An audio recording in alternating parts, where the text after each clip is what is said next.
Doctor साहब, ये जो रिपोर्ट आई है जिस पर मरीम नवाज़ ने भी ट्वीट किया कि ये लाहौर में बड़ी गंभीर सूरत हाल है, कोई टाउनशिप नहीं जो कोई एरिया नहीं जो उससे मुतासर ना हो, कोई अदारा नहीं मुतासर हो, और तकरीबन जो उनके सर्वे हैं वो 7 लाख लोग तकरीबन उससे मुतासर हुए हैं, और ख़ास तौर पर जो 50 साल से उम्र के लोग हैं वो तो बहुत ही वल्नरेबल हैं।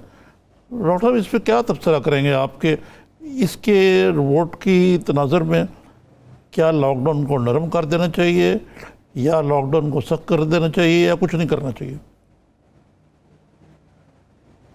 बहुत शुक्रिया आरिफ भाई। देखें, सबसे पहले तो मैं ये बताऊं कि लॉकडाउन को नरम क्या करना है। लॉकडाउन तो है भी नहीं और हुआ भी नहीं था कभी पाकिस्तान में। जिसको हम लॉकडाउन का नाम देते थे वो एक पॉलिटिकल, मेरा ख़्याल है, माइलेज लेने के लिए थी कि, लेकिन कोई भी अभी तक इम्प्लीमेंट नहीं कर पाया लॉकडाउन।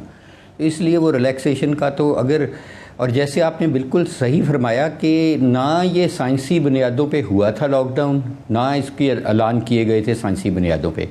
साइंसी बुनियादों पे अगर होता तो फिर ज़ाहिर है ज़रा थोड़ा सा मेरे हिसाब से वो अर्ली था, प्रिपेयर्ड नहीं थे हम, उसको मार्जिन देते और फिर कर लेते ताकि लोग स्टॉक्स कर लेते और अपनी ज़रिए मुआश का ज़रिया का कोई कर लेते, पहले ये इस तरह कर लेते।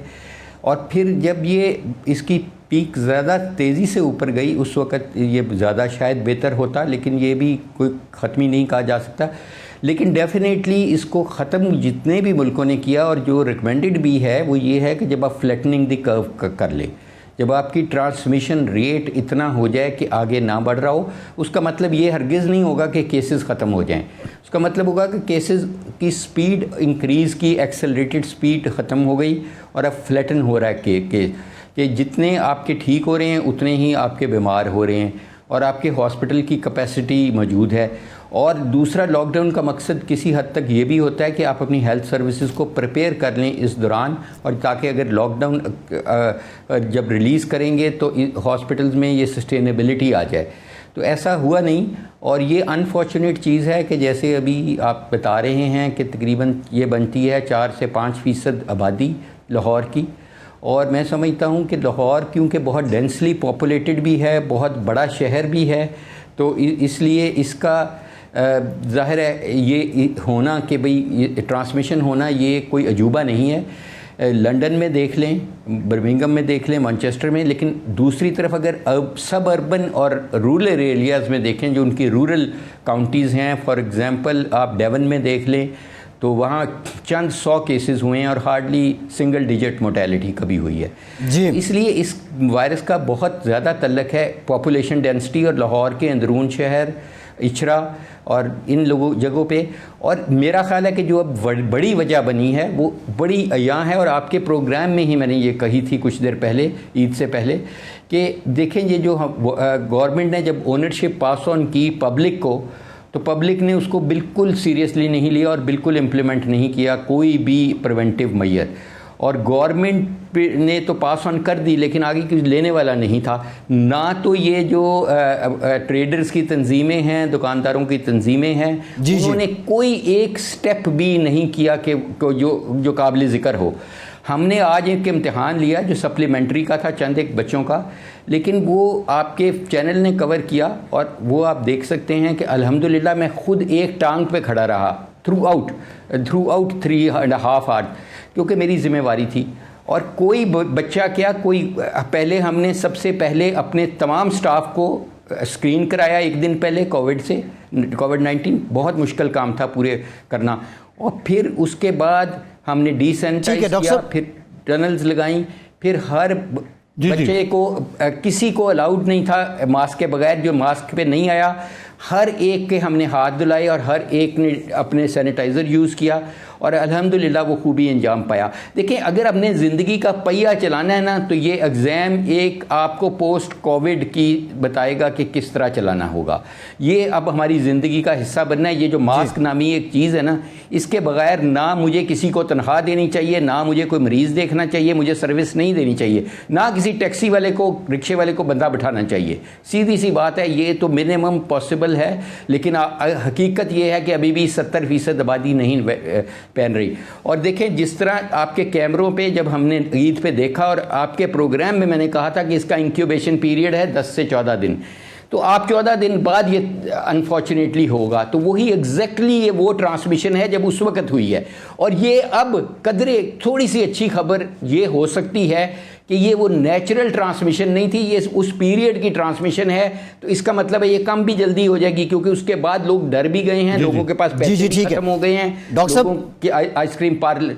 डॉक्टर साहब ये लॉकडाउन के दौरान, अब आप जो कह रहे हैं कि आपके बकौल के लॉकडाउन था ही नहीं, लेकिन ये सारे दौरानिए में हमारे महकमा हेल्थ ने, हमारे अस्पतालों ने खुद को प्रिपेयर कर लिया कि ये मैक्सिमम केसेस को, मैक्सिमम लोगों को उनका इलाज कर सकेंगे, और वो जो बोझ है उसकी पूरी तैयारी कर ली है, प्रेशर हम बर्दाश्त कर लेंगे। देखें, मेरा नहीं ख्याल कि पूरी तैयारी किसी को कह सकते हैं, तैयारी ज़रूर की गई है और अल्लाह करे वो काफ़ी हो।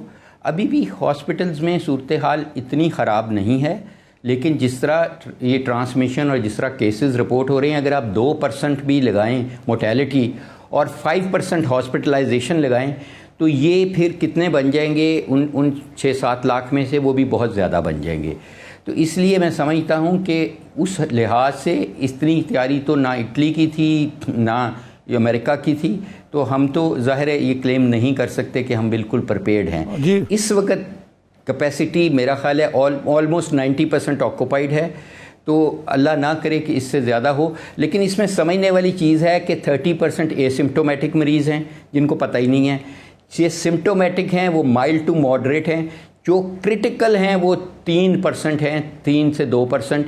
तो हमें सारा फोकस फिर उन पे करना पड़ता है हॉस्पिटल्स में कि वो ज़िंदगियाँ बचाएं। वो 3% भी एब्सोल्यूट नंबर जब बढ़ेंगे तो बहुत ज़्यादा बन जाएंगे, इसीलिए वो हर्ड इम्यूनिटी वाली स्टोरी हम कभी भी नहीं। मुझे बताएं, आप भी एक प्राइवेट हॉस्पिटल के मालिक हैं या रहे हैं, ये मैंने सुना है कि प्राइवेट हॉस्पिटल जो है 6 लाख से लेके 10 लाख 12 लाख तक लोगों से चार्ज कर रहे हैं इस आज के लिए, जो लोग इनसे पैकेज अनाउंस कर दिए हैं, पैकेज अनाउंस कर दिए उन्होंने। तो मेरा मतलब है कि ये क्या ये मौका लोगों की जेबें लूटने का है या कोई इन लोगों में कोई इंसानियत नहीं है?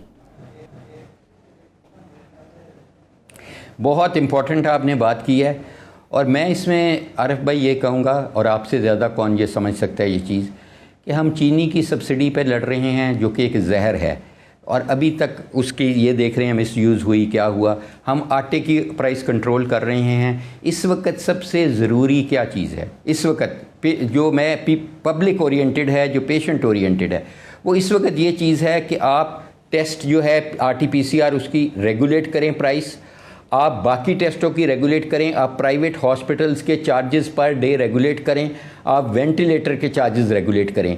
इस वक्त ये गवर्नमेंट को इस वक्त ये कदम लेना चाहिए और उनको नोटिफाई करना चाहिए, और हॉस्पिटल्स बाहर लिख के लगाएं कि ये चार्जेस हैं, और इंश्योर करें, इसी का नाम गवर्नेंस है कि इंश्योर किया जाए कि ये वायलेट नहीं होंगे। तो ये मेरी अर्ज़ है कि ये तो लेकिन मैं और आप तो हम कह ही सकते हैं। कलामी बाब, मैं ये पूछना चाह रहा हूँ बिकॉज यू माशाल्लाह आपका जो तजर्बा है, मैं मुझे मालूम है, you have been hospital owner भी हैं, आप दोनों तरफ से देख सकते हैं। क्या वाकई इतनी कॉस्ट ऑफ प्रोडक्शन है जिसकी वजह से इतने पैकेजेस उन्होंने बनाए हुए हैं, या ये इसमें मुनाफाखोरी का जो आंसर है वो गालिब है? डेफिनेटली मुनाफाखोरी का आंसर है। मैं आपको बता देता हूँ, जो RT-PCR की कॉस्टिंग है, कॉस्टिंग करना कोई रॉकेट साइंस नहीं है। किट कितने की है, डेप्रिसिएशन कितनी है, बिजली का बिल कितना है, पानी कितना है, और डिस्पोजेबल्स कितने के हैं, ये कोई इतना बड़ा इशू नहीं है। मैं समझता हूँ कि ये बहुत इजी है इसकी कॉस्टिंग करना, ऑक्सीजन की प्राइस लगाना, सब चीज़ें करके मैं समझता हूँ कि 10% प्रॉफिट होना चाहिए, और वो उनको दिया जाए और ये नोटिफाई गवर्नमेंट कर दे कि ये प्राइस होगी कोरोना में, तो वो इंशाल्लाह ये इम्प्लीमेंट होगा, क्यों नहीं होगा। और मैं ये समझता हूँ कि लेकिन अगर हम इस पे रिलाई करेंगे कि लोग अपनी मोरालिटी के तहत करेंगे, तो then I think we are leaving these patients at the mercy of maybe it never happens।